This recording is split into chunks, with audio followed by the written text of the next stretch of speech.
سلام فتوات تقاتلتي أبناء لهم عن فيديوهاتنا نريان خون بجيجا أير معرفة سوستو يافريكا كأن كل فم مراروش تجين تود زبط قرية تتانكي فوز بناي عمبرنا كبرنا مرحت حزبتات إيرترا تقرأي أم حرادما ودابتاتهم أبدقة كعبيو خخون اللوا إزينا أبي أحمد تبقصو خينات بعد خقص اللوا حزب إيرترا حزب تقرأي زغرو حرية هزي أنا حمر سقعت بكل خال هذا جزاوي شتوهم ترجع عنده سقعت كنا زترف ركبات مقاري يدليهم تنحنا نقول ركب جنك أو حافظ ولا خون الله እንኳን ቀይ ባህር እንኳን አሰብ ራየኛ ነው ግን ሳያስ እንኳን ከዚህ ነው ሄደው ነበር ከተብተ ስላሴ ወኋላ አማሴን የተባለው ረዓሰብ ኤርትራ ዝባል ሀገር የለም ረዓሰብ ኤርትራ ዝባል ሀገር የለም በብግዚው ስኮሜሳ እንዳጎብሪውን ኮስድዎ ማለት ነው ምክንያቱም ተሳዕርካ ዘጫተ ብሔራት ኢነ ብለናግኒ ዝብለናይ أدنارين نارا زناراي يا مرة تقارو إريتران كمز بهالنا مسرعهم مرة نقي مرة بعلم تحوخز بالك حواتنا يعني تم نسمي تم قرب حواتنا نسمي ما بعلم مالك صمد كويتا صمد قدم انت إذا أكنت كم حديث تقرم انت تبأسنا نعرق صبغ تسرحنا خان مرق نتزس قرنا تريد سجن قلت خون كاس كم حدا قلصن لام تازي ناي ويني كي مسلكاتكم ناي بركت بركت بركت بركت بركت بركت ولا سب سلام تاي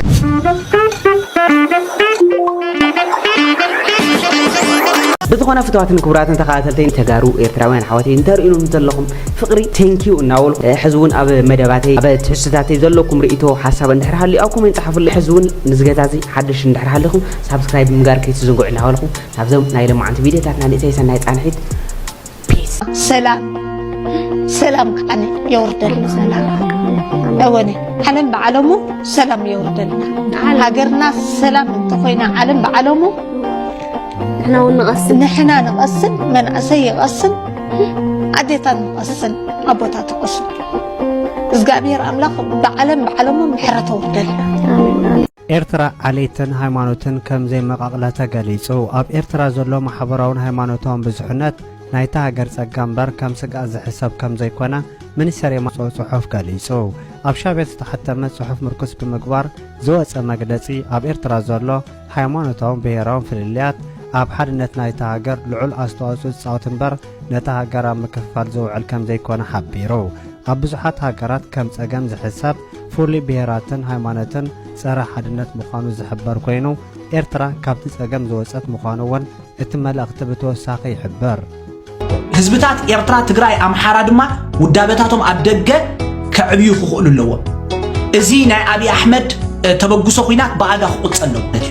ስለዚ ብወገን መንግስቲ ኢትዮጵያ ብፍላይ ድማ ብወገን ኣብይ ኣሕመድ ዝካየድ ዘሎ ቀጻሊ ምትኹታኽ ኣንጻርናቱ ካምፔይን ክግበር ክኽእል ኣለዎ ሕጂ ከም ቀደም ትማልዲ ገለ ኣይ ቲንክ ድሮን ገለ ተኩሶም ነይሩ ስለዚ እዚ መብዛሕትኡ ናይ ወራሪ ድምፂ ዝመጽእ ዘሎኻ ብወገን ኣብይ ኣሕመድ ኣሎ እዚ ኩናት እዚ ቀንዲ ነዚ ኩናት ዝጉስጉሰሉ ዘሎ ሓቂ ክንዛረብ ተኮይና እዚ ናይ ኢትዮጵያ መራሒ ጥራሕ እዚ ናይ ኢትዮጵያ መራሒ ንኩናት ብጣዕሚ ሸውሃት ገይሩ ዘሎ ኣብ መወዳእታ ክበፅሖ ደልዩ ዘሎ ዕላማ እንታይ ምዃኑ ብንጹር ኣይፍለጥን እዩ ማለት እዩ ህዝቢ ትግራይ ትማሊ መዓት መስዋዕቲ መዓት ሽግር ከፊል እዩ ዋላኮ ብመራሕቲ ትግራይ ማለት ባዕሎም እውን ብዙሕ ሽግር ፈጠርቲ እንትኾኑ መራሕቲ ትግራይ at the same time ሕጅብ ዝሰዓት እዚ ግን ኣብ ልዕሊ ህዝቢ ትግራይ እውን ይኹን ወራርን ድሮንን መጥቃዕትን ምፍጻም ንባዕሉ ንዓና እውን ከም ህዝቢ ስትራቴጂካዊ ረብሓና ኣይኮነን እዚ ኩናት እዚ ኣብ መወዳእታ ንዓና እውን ክትንክፈና እዩ ናባና ክመጽእ እውን ተኽእሎ ኣሎ ወል ምሳና እውን ክኸውን ይኽእል እዩ ብቐንዱ ስለዚ ኣብ ልዕሊ ህዝቢ ትግራይ እውን ዝካየድ ዝወርድ ድሕሪ ደጊም ዝኾነ ዓይነት ነገር ንዓና እውን ስለ ዝጸልወና ከም ህዝቢ ከም ጎረባብቲ ኣብ ከባቢና ዝህሉ ኩናት ጸረናቱ ክንከውን ኣለና ህዝቢ ኤርትራ መዋእሉ ተዋጊኡ ይፈልጥን ህዝቢ ኤርትራ መዋእሉ ወሪሩ ይፈልጥን ህዝቢ ኤርትራ መዋእሉ ኣብ ምክልኻል እዩ ነይሩ ህዝቢ ኤርትራ መዋእሉ ይከላኸል እዩ ነይሩ ስለዚ እንተደኣ ናባና ገጹ መጽኡ ዝኾነ ኩናት ናይ ምክልኻል ግዴታ ክህልወና እዩ ማለት እዩ እግረ መንገደይ إذا خيمت سجن عبد دياسبورا زلوا بملؤ حزبي قرن أفريقيا بفلاي كذا حزب تجراين حزب إيرتران هوتص زخونة ودابة خكايد كخلالو إذا ودابة زي أنصار سرعة أنصار كوينات كوينو بعبيو نأبي أحمد دما مسعر مالتي نمسعر انتاي مالتي أبي أحمد نزخوينات زي يقوسا وصلوا سلزلو استفل عليه بروباغندا تنزح سلزلو إذا حزب إيرتران حزب تجراين عبد دياسبورا زلو قربا حزبتات ودوب زخونه كامبين كجمر خلالو نزي كامبين زن ممرحكا حدا بلو برينت كدالو خلالو نياتو إذا كوينات زي ننفس وكف إيرتراوي ننفس وكف تجراواي ننفس وكف أمحاراي كتصلوي تتصلوا دما أنا حدا جناي سلازي حزب محارا حزب إيرترا حزب تجراي بمولو حزبتات زي عبد دياسبورا ودوب زخونه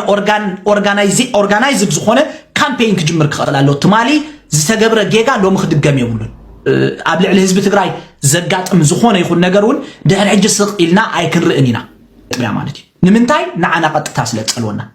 أب تجراي زلوا حزبي أب تجراي زلوا قربتنا حزب تجراي اندحر ده أبي أحمد قداي كوينو أمود داتا أبي أحمد نايمج أرش علامو إيرتراي سلازي كخلف كخلالو كعقات كخلالو سلازي أنت تعجيتون دو كبل كخلالو حزب تجراي تتانكي فوز بناي عمبرنا كبرى مرحت أنا زمرحي أنا ما نجمع ناتني أنا بسيد كبراني دكتور أبي نهزب تجراي دوران غيرو خطوكو سلم تجميرو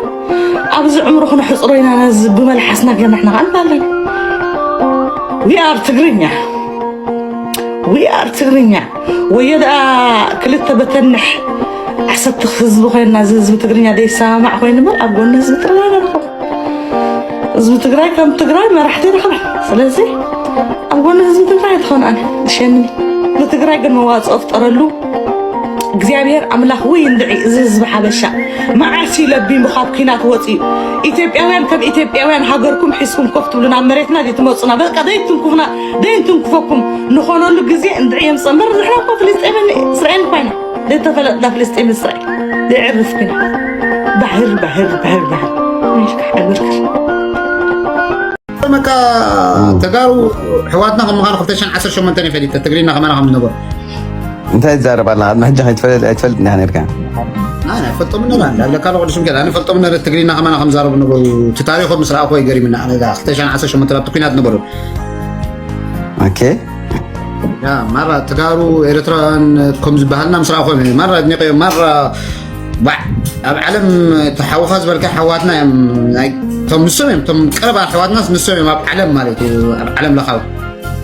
ሳክት ኣታ ኣድሚን ማሃበንሳ ኣድሚን ሃበኛ ኣድሚን ብሓፈሻ እንታይ ዝም ዘለኹ መስለካ ምስ ኣብይ ኣሕመድ ዝተሰለፈ ኣነ ከም ኣነ ትግራዋይ ምስ ኣብይ ኣሕመድ ዝተሰለፈ ትግራዋይ ይኹን ኤርትራዊ ይኹን ኣምሓራ ይኹን ምስ ኣብይ ኣሕመድ ተሰሊፉ ክዋግአኒ ዝፍትን ፀላእየ ብረት ሒዝ ተመፂ ብብረት እየ ዝመፆ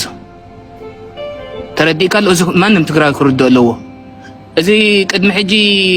ምሳኻ ነይረ ይትፍዘካ ነይረ ከምዚ ነይረ ኣይኮነን እንታይ ገይሩ ዘይኮነስ እንታይ ይገብር ኣሎ ኢና ዘገድሰኒ ተጋሩ እንኮ ነይሮምና እኮ ምሳና ዝተጋደሉ ተጋሩ ነይሮምና ሕጂ ከይዶም ምስ ኣብይ ኣሕመድ ተፀምቢሮም ኣንፃርና ክዋግኡ ላዕልን ታሕትን ዝብሉ ኣለዉ ባንዳ ኢና ንብሎም ንዓኣቶም ብልክዕ ድማኒ ዝኾነ ኤርትራዊ ምስኦም ምስ ኣብይ ኣሕመድ ተሰለፈ በርጌድና ሓመድ ይኹን ገረ ማርያም ይኹን ምስኡ ተሰሊፉ ናባይ ዝመፅእ ሰብ ኣንፃረይ እዚ ክርደአካ ኣለዎ ዝኾን ትግራዋይ ይኹን ኤርትራዊ ይኹን ክርደአካ ኣለዎ ካብኡ መወዳእታ መደምደምታ ሕጂ ምስቲ ሕጂ ዘሎ ኩነታ ቀዳማይ ነገር ኣብይ ኣሕመድ እቲ ኩናት ባዕሉ ጀሚርዎ እዚ ሕጂ ጥራይ ዘይኮነ ብዚ 2-3 መዓልቲ ጥራይ ዘይኮነ ቅድሚኡ እውን ትዝክሩ ኢኹም ድሮናት ብዞባ ደቡብ ድሮናት ይድብድባ ነይረን እዞም ሸፋቱ እውን ኮይኖም ኣብ ትግራይ ኣትዮም ብከባቢ ራያ ብከባቢ ዓፋር ሰራዊትና ኣብ ድቃስ ለይቲ ከለዉ መፅኦም መጥቅዕም ይኸዱ ነይሮም እዮም ኩሉ ትሰምዕዎ ነይርኩም ብዜና ድዩ ብዝተፈላለየ ሶሻል ሚድያ ሕጂ ጥራይ ኣይኮነን ጀሚርዎ ሕጂ ግን ብዓብዪኡ ጀሚርዎ ኣሎ ኣብይ ኣሕመድ ቀንዲ መጀመሪኡ ድማኒ انت مسلكم تقدمي نجر ازي ابي احمد مرص حنت ورح تريفات الله اذا مرص دما منغستي حزبي ايثيوبيا خم زي مرص صبق غير يفلطي نزا مرص انا كتعنا افدليو اذا كنا جميرو والله نحنا زي كنا جمرتو تومنا هنا بتعغستي يصبوا وجمرت نغيبال بس ني عالم حقي زمصوم صقطات نمبدهم استفلالي نغرات زغورو زلو امبرز غورو زل ابي احمد انا كم تغراوي كرئ خلخو نحنا زي كنا هنكفتل زغب نسو زي كنا هنكفتل زغبنا نحنا ولا هنكفتل يزغبنا تهونات مغنياتو ابي احمد بتقيت زي ودو حزبنا بحصرات مدحانيتن بتميتن كموت يغورلو قليل زي بحال قطر يزموت زلو بتميتن بحصرات مدحانيتن 360 ديجري تخويو لك مستي افتي خوينات غزي زموت نبر حزبي كاو زي الناس قصري بتميتن حصرات مدحانيتن زموت زلو ابي احمد تاي ترفلو زتيلكمنا طيت يخسبلو سراويت يخسبلو سراويت كيسلفه زي لوجستيكو كي ود بزي منقد تاتر قبل الحزب تግራይ ዝፍጸም ዘሎ በደል መንግስታዊ በደል ጥራይ አይኮነ ህዝባዊ ና ኢትዮጵያውያን ውን በደል እዩ ሎሚ ኢትዮጵያውነት ዝባሃላት ተሐሳስባ ማዕረክ እንደይ አቦታትና ጸሊኦም ኤርትራውያን ኩኾኑ ስለ ኤርትራውነት መሪር ዝኾነ ቃልሲ ዝተቃለሱሉ ምክንያትን ተቃሊሶሙን ዝተዓወቱሉ ምክንያትን በደንብ ይርዳካ እዛ ኢትዮጵያ ኣብ ልዕሊ ትግራይ ትፍጽሞ ዝነበረት ነገር በሙሉ ሕጅውን ትፍጽሞ ዘላ ሕጅውን በሐድሽ ጀሚሩ ዘሎ ኩሎም እቶም ህዝቢ ምስት መንግስት ተሓባቢሮም ዝፍጽሞ ዘሎ ነገር የለ ዝሐስባነ እዚ ነገር እዚ ድማ ኣብ ልዕሊ ኤርትራ ሁሉም ነገር ወደ ጦር ግንባር ኩሉ ነገር ናብ ጦር ግንባር እና ተባለ ኣብ ልዕሊ ህዝብ ትግራይ ዝጉስኩሱ ኩሎም ዓይነት ናይ ሃይማኖት ናይ ትምርቲ ናይ ገለኖ ኩሎም ዓይነት ህዝቢ በጊዜ ደርጉን ነሪ ይዝከረና ጳጳስ ናብ ኤርትራ ዝስደድ ዝነበረ ናይ ደርጊ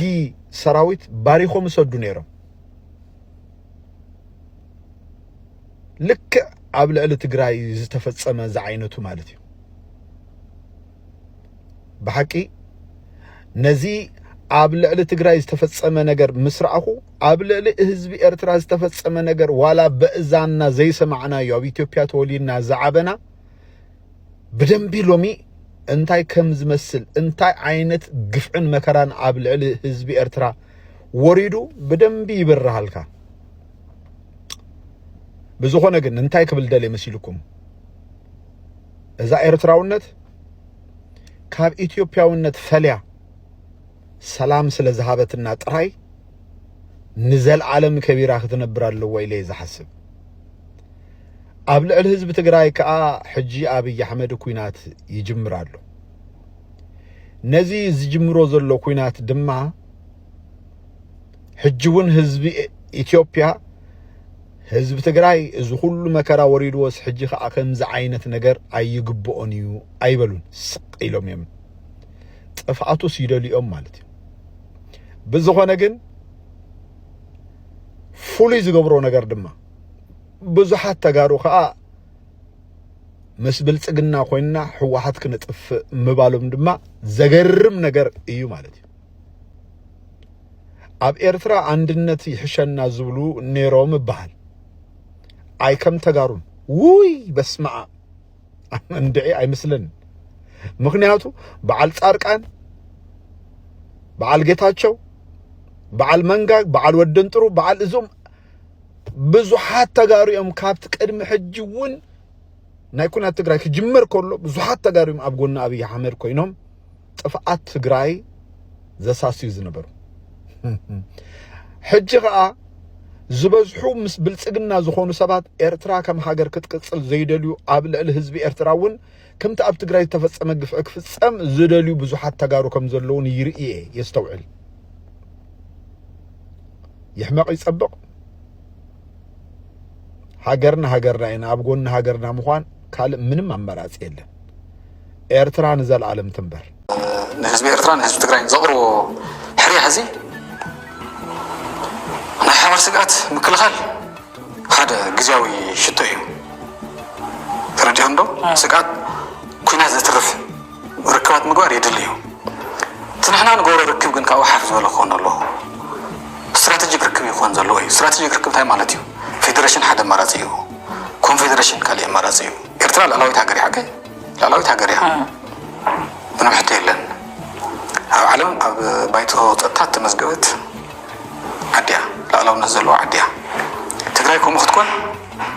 ናይ ኤርትራ መንግስቲ ክድግፍ ኣለዎ ዘይኣምነሉ እንተኮይኑ ቅድሚ ሕዚ እውን ህዚ ከኣምነሉ ኣለዎ እየ ዝለክት ዘለኹ ኣብ ሓወልቲ ዘሎ ናይ ሕወሓት ጉጅለ እውን ከኣምነሉ ፓርቲ እውን ከኣምነሉ ኣለዎ ህዚ ፓርቲ ንኣምነሎ ጉጅለ ይንብለን ምክንያቱ ንጌታቸው ናይ ካሊእ ፓርቲ ሒዝና ኢና ኢሎም እዮም እዚ ኣብ ሓወልቲ ዘሎ ናይ ሕወሓት ፓርቲ እውን ተመሳሳሊ ቅዋም ክሕዝ ኣለዎ ተመሳሳሊ ቅዋም ክሕዝ ኣለዎ ከም ተጋሩ እውን መዋፅኦና ንሰሜን እዩ ኢልና ኢና ሓቀይ እናበልና ፀኒሕና ኢና ንሰሜን እዩ መዋፅኦ እናበልክና ዘመርክ ፀኒሕኺ ምስ ደቡብ ኮይነ ንሰሜን ገጥም እየ ትብል ዋ ከመይ ዝበለ ኣይናቆ ዝበሃል ኣይናቆ ኮይኑ ሕዚ ስለዚ ኣብ ትግራይ ዘለዎ መራሕትን ኣብ ዓዲ ሃለ ዘለዎ መራሕትን ካብ ናይ ሓባር ስግኣታት ካብ ምቅላስን ናይ ክልቲኡ ህዝቢ ርክብ ናብ ንወር ካብ ምምላስን ሓፍ ዝበለ ፌደሬሽንን ኮንፌደሬሽን ዝበሉ መስራሕቲ እውን ክሓስቡ ኣለዎም ስትራቴጂክ ርክብ ክፍጠር ኣለዎ እዚ ንክኾን እየ ዝቃለስ ፓርቲ እውን ኣጣይሸ ዝቃለስ ክሳብ ህዝቢ እውን ዝደክም እዚ ንክኾን እዩ زرعروخ عيني لملم عيني انت بالو تعمية فوتو قلت وسات زي تعمية فوتو كم كنا نتصور قلتكم حكي طيب لك لملم عيني لملم عيني أمر وقت قلت يا ما يروح مساحة دينا كيف قدم المهم حسن وحسن احنا عندنا تقول وانت حسن إذا قدم خسجر له دويلو ناتو قريهم مالت أنا كان دعوة عاشقة تي مثل مسحاق تحت يكون استقوم نقول عندي تزجدس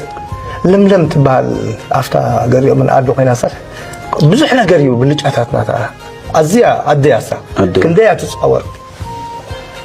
كده تسبعة ولا تماود اللون زي من ذكروان مرات على يديا فتقطع سيكونت أهلوم أهلوم أشجاري تيكونت شيء ودي على الحج لو عيني كلها خلاص هذا كم أبهلني لو أم عيني دبهل ناي فيلم يملني إذا كنريات أنا هنا انترفيو أبس مرأة تجرا جازيتنيا هنوك باستا أبس مرأة زلوا تبوتاون أسمرأة بزحات أبي يوتيوب زنطفو أكتيفيست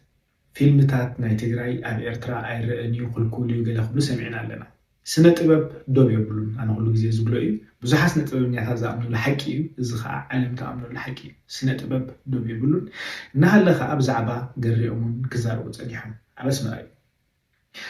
إتي هزبي كليتيو هزاب مالتيو هزب تقراين هزبي إرتران ناشحات عمتات بحساب استقامة هزبي ولا حد تساقم يقولون زلنا شكر ناي بوليتيكا شكر بوليتيكا ها ناتنا بوليتيكا نايكرنا أفريكا بعلنا أيكونا نزورو مولتن إيدوم زئتو متألقا زئتو حيلتات سلزلو إخا شكر زلنا بر حد إرتراوي أب تقراي كيدو أي قايشني حد إرتراوي حد تقراوي أب إرتراوي بنسيو أي قايشني بوانقوا بلمدي ببحلي كوتاس أحوات هزبي نايكل تهاجراتي بزح سبات جن ولا بفلاي أب تقراوات زلو رديت إرتراويان يمزي نا إثيوبيا ويكا ناي بفلاي دما ناي تقراي آرت كونسيومايت غورون يكون بحالتيهم سيكونن بوع تخسع زخونه سد بزيدو كونسيوم كغورو خلي كم نريا زلنا بزعبا غريومون زارو زلو مالتي معرخ ندي صبح ديرو ابسمرا فيلمي ناي غريومون مخنياتو بلو سرح سلسخونه تحقق ازي كمتي اب يوتيوب زنطفو اكتيفيست زلو ويزصلمو هم زيكونه እዚ ቪዲዮ ከረዳከ ያخل እንኳን ቀይ ባህር እንኳን አሰብ ራየኛ ነው ግን ኢሳያስ እንኳን ከዚህ ነው ሄደው በረከታ በተስላሴ ኋላ አማሴን የተባለው ከዚህ የሃም ዘር ሃም ማለት የኩሽ ካም የሚባለው ማለት ነው የኩሽ አባት ኩሸቲክ ምናምን የሚባል ነገር አለ አይደለ የሃም ዘርና ከዛ ደግሞ ሐማሴኖች መጥተዋል ቱርኮች እንትኖች የኤሳው ዘሮች ምናምን ተቀላቅለው ሐማሴን ተባለ። ሐምና ሴም ለማለት ነው። እና አሁን ኤርትራ ውስጥ ሐማሴን ምናምን የሚባሉት ከዚህ ከሄዱት ጋር የተቀላቀሉ ናቸው። ከኛ ወታደሮች ጋር የተቀላቀሉ ናቸው ማለት ነው። እዛ ላይ ሄደው በሚሰፍሩበት ጊዜ አራቱ ጎሳዎች ሲጣሉ አስመራ አሉ። በዚህ ደግሞ ባህር በር እንዲጠብቁ ወደ ቀይ ባህር ደግሞ ተላኩ ማለት ነው። እነማን ናቸው? የኢሳያስ ዝርያ እኛ ሁላችን ለማለት ነው። ከነመራ ማለት በኦሮምኛ ይሄ ሁሉ እንደማለት ነው። ስለዚህ አስመራ የሚለው ቃል ኦሮምኛ ነው። የኦሮምኛ ቃል ነው። ግን እነሱ ስለ ስም ስለ ትርጉም ስለሌለው በትግርኛ ምን አደረጉ መሰለ? በትግርኛ የለውም እንዴ ትርጉም? የለውም። ምን አደረጉ መሰለ? ጎግል ላይ ገብተህ ማየት ትችላለህ። በኢንዶኔዥኛ ይላል ፍቅር ማለት ነው። ኢንዶኔዥያ ጋር በምን ተአምር እንኳን አሰብ አስመራ የኛ ነው ብር ነው። ኢንዶኔዥያ ጋር ምን ይሄዳል? እዚህችን ለመሸሽ እኮ ነው። ግን ምንድነው የሁለቱ ወንዶቹ ሲጫረሱ ጎሳዎቹ ተጣልተው ወንዶቹ ሲጫረሱ ሴቶቹ ብቻ ቀሩ። ሴቶቹ ናቸው ኩንመርዩ ይሄ ሁሉ ራሱ የኛ ነው በሚል አስመራ ለሁላችን የሚጠቅም የሁሉም ቦታ እንደማለት ነው። አስመራ ማለት የሁሉም ቦታ ነው። የሁሉም ቦታ የሁሉ ከተማ። ስለዚህ በትግርኛም የለም አስመራ ትርጉም የለውም በትግርኛ። ግን ያው ሊፈጥሩ ይችላሉ። አሁን እንግዲህ ሰው እንዳይወስድብን ብለው ይሄ ነው። አሁን ኢንዶኔዥያ ሄደው ኢንዶኔዥያን በእኛ ቋንቋ ፍቅር ማለት ነው። መጥቶ እዚህ ያልኖሩ ወይ አልገዙ ወይ ምን እንኳን ግን በፖለቲካ ብዙ አገሮች እየተቆራረጡ ስለሆነ የተቆረጠ ሁሉ ይመለስ ከሚል እሳቤ አይደለም። የሚመለስበትም አለ። ግን ይሄ አሁን ቀይ ባህርን እዛ አካባቢ ደግሞ የጥንት ታሪክ ጻፊዎች ሁሉ እንደጻፉት ፈረንጆች ሁሉ ጽፈዋል። ቀይ ባህር አካባቢ ኦሮሞዎች ይኖሩ ነበረ ይላል። ከዚህ ከባሬንቱ ጋርም በተያዘ የሁለቱ የኦሮሞ ልጆች ቦረናና ባሬንቱ ናቸው። ባሬንቱ አውራጃ ይባል ነበር በደርግ ጊዜ። አሁን ብሌን እነሱ የሚሏቸው ማህበረሰቦች ማለት ነው። እዛ ጋር አሁን ጸጉራቸውን ምናቸውን ይሄ ቤኒያመር ምናምን የሚባለውን አይታል ድሮ የነሱ ዘር አሁን እዚህ ጋር እንትን አካባቢ ያሉ ከረዮችን እዚህ ናዝሬት አካባቢ ያሉ ጸጉራቸውን ይሄ በእንትን በቅቤ በምናምን የሚያደርጉ የሉ የዛ አይነት እዚህ ፈንታሌ ያላልኩም የፈንታሌ አጼ ፈንታሌ ላይ እና አንድ ጎሳ ዝርያ የነበሩ ናቸው እና ኢትዮጵያውያን ናቸው። በእርግጥ ኢሳያስም ኢትዮጵያዊ ነው። ሱም ኢትዮጵያን አንድ ላይ ቀላቅሎ መግዛት ይፈልግ ነበር ይባላል። መለስ ዜናዊ ስላልፈለጉ ነው የቆረጧቸው። ግን ከዛ በፊት ኢንተረስቱ የነመለስ የኢሳያስ አልነበረም።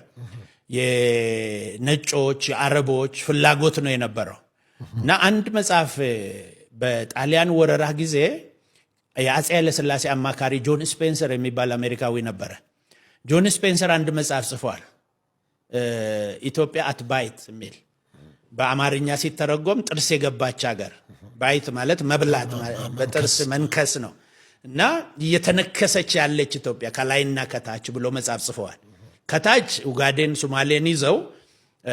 እነ ቱርኮች አረቦች ምናምን እየነከሷት ነው፣ የታችኛው ጥርስ ነው። ከላይ ደግሞ እየመጣ ያለው ኤርትራን ይዘው አረቦችና ወስተርኖች ደግሞ ከላይ ጣሊያን፣ እንግሊዝ፣ እነ ፈረንሳይ፣ ጀርመኖች ምናምን ሆኖ ደግሞ እነሱ ደግሞ ጥርሱን እና ኢትዮጵያ እንዴት ነው ጥርስ ውስጥ እየገባች ልትዳመጥ የቀረች አገር አድርጎ ነው የጻፈው ጆን ስፔንሰር። በአማርኛም ተተርጉሟል። መንግስቱ ኃይለማርያም የሚባሉ ተርጓሚዎች ናቸው የተረጉሙት፣ ፕሬዚደንቱ ሳይሆን ሌላ ተርጓሚ ያለ እና መጽሐፉ አሁን ገበያ ላይ ያለ አይመስለኝም። እና እችን አገር ለመቁረጥ ሲነሱ ግብጾች ጭምር ማለት ነው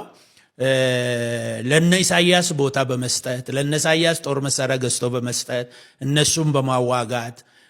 ውጭ ሀገር ድረስ ለነ መለስም እነ ሶሪያ እነ ምናምን ሁሉ ነበሩበት፣ የነሱ እጅ ነበረበት ማለት ነው። እና በዛ አይነት ሁኔታ የሄደ ነው እንጂ ቀይ ባህርም ሆነ ኤርትራም ሆነ ቦታዎቹም ሆኑ ዘሮቹም ዝርያዎቹም ሆኑ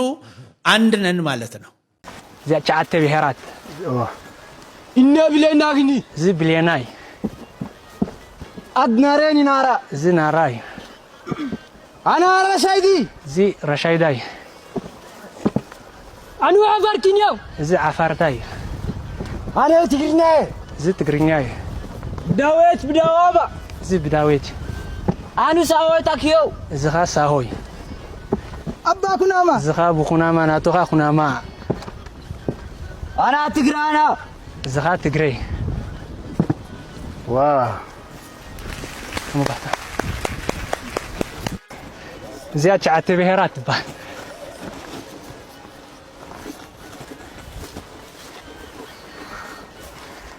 جاءت سبسرح وين جاءتنا ድንበር ድሕሪ ዓሰብ ኤርትራ ዝበሃል ሃገር የለን ድሕሪ ዓሰብ ኤርትራ ዝበሃል ሃገር የለን በብግዚኡ ስኮሜሳ እንዳገበሩ እዮም ክወስድዎ ማለት እዩ ምክንያቱ ተሳዒርካ ኣለኻ ዝምፅእ ነገር ልኡላውነቱ ዘድፍር ህዝቢ ከዓ ትደሓመቐን ዝወረደ ናብ ዓለም እዩ እዚ ምሁራት ኤርትራ ጠሊሞምና እመኑኒ እቲ ጨጓር ዳንጋት ዘይተማህረ ኤርትራውነቱ ዘሕምሞ እስቲ ልሓምም ኣሎ እሱ سود قلالو زعد دنبر كاتوم تاريخنا يعني سلازا ابي احمد زي دراما ناي جيجيغا ناي دبلوماسي دراما نزبي اثيوبيا يخا نزبي اثيوبيا ግን እብልወለው ከም ብበልኩም ይብሲ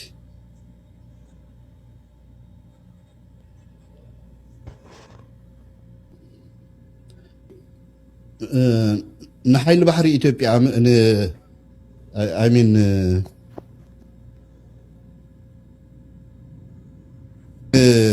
حيل أير إثيوبيا ملكيتوسي إثيوبيا عند قربويو مستر حيل أير إثيوبيا أنا بحق حيال لي بساعتي توم أبرت بعلمنيم أنت عينتها تصور تعطي كله كابينا عدمت أميم توم مثلا يوجد نفرتي هليكوبترات هنا ميجات هنا دزور زلوس نبي حق إثيوبيا عندهم حيل أير إثيوبيا قالوا دي سيرلم بوحدو ولا تي بمحضار إهودك من قصي إهودك كله زتهانس حيل أير إثيوبيا استمالي بس إرترا دواجا مسكال إذا نبره إذا قالوا دي يلم زي استحاب ميستريو تمال أو خدنا قرنا الفتنة قال يترفت بانديرا نا إمارات عرب كمان حقوقهم أفتيش أفنايتن أيروبلانات دلوري هم تكونكم سمع لهم بالتقنا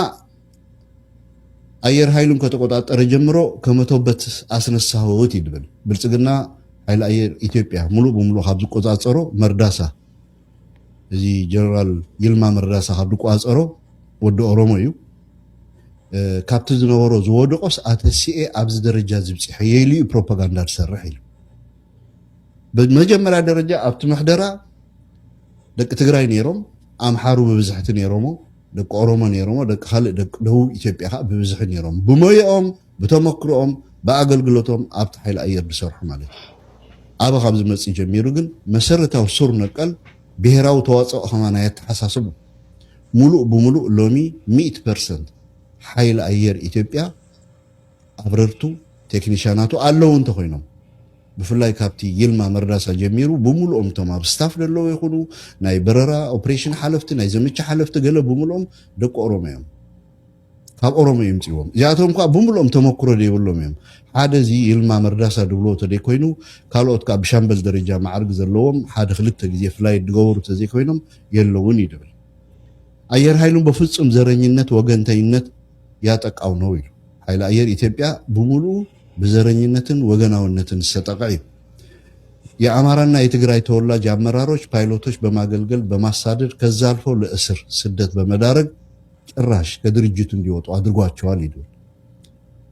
دك أمحارو دك تقرأي بمولو توتالي لا فرارحو نداواردو ديسكريمينيت نداقورو كساع ندا أسروهم استفلا ليك ستات ندا أسرو كابتي تكالكم دوز يوم جيرمو إذا بمليونات دولارات وجه تجيرو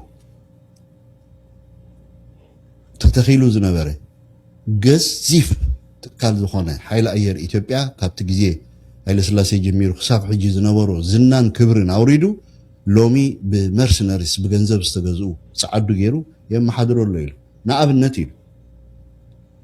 نعم النتيل إيسو عشران شوعاتن روسيان ريتاير بايلوتس يوم ني إس يو عشران شوعاتن زبررون دلو كاب روسيا بتقروتا استقللو دك روسيا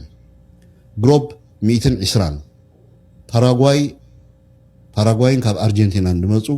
بجنزب تخفيلوهم لسرحو بتقروتا دوصو بستفلالي تكنيكال قداي يخون وي كاب سرح تتأرزو استباررو كاب أرجنتينا أوراغاين ንግሩፕ 120 ድበሃላ ነፈርትን ከምኡውን ያክ 130 ናይ ሩስያ ጥሮተኛታት ከምኡውን ኤሱ 27 ናይ ሩስያ ጥሮተኛታት እዮም ዝዝውርዎን ብፍላይ ኤል39 አድቫንስ ጄት ማሰልጠን ዝነበረ ናይ ኤስዩ 27 ሙሉእ ብሙሉእ ብዝበሃል ብካልኦት ደቂ ወፃኢ መምህራን ተተኪ ኣሎ እዚ መሰልጠን ማእከል ኮሌጅ ናይ ሓይሊ ኣየር ኢትዮጵያ ብኢትዮጵያውያን ነይሩ ኢትዮጵያ ኣዝዮም ዝና ዝነበሮም ከም በዓል ሌፍተናንት ጀነራል ኣማሃ ደስታ ፋንታ በላይ ወዘተ ዝነበሩ ሓይሊ ኣየር ኢትዮጵያ እዩ ጀነራል ሃብተ ማርያም ናይ ብላክ ላዮን ሜዳልያ ተሸለመ ኣብ 1977 ንሶማልያ ዝተገብረ ውግእ ናይ ሶማልያ ሰራዊት ደፊኡ ቢሉ ማእኸል መቃዲሾ ኸይዱ ቦምብ ዝደብደበ ጀነራል ተስፋይ ሃብተ ማርያም ዝበሃል ኣብቲ ናይ ኢትዮጵያ የድብለኩም ዘለኹ ታሪክ ዘለዎም እዮም እዚ ትካል እዚ እዩ እዚ ወዲ እዚ ቶታሊ ሱር ነቀር ለውጢ ገይሩ ብደቂ ኦሮሞ ከም ዝተሓዝ ገይሩ ኣሰልጠንቱን መምሃራንም ኣብረርቲ ብዚ ሰዓት እዚ መርሰነሪ እዮም ኢሉ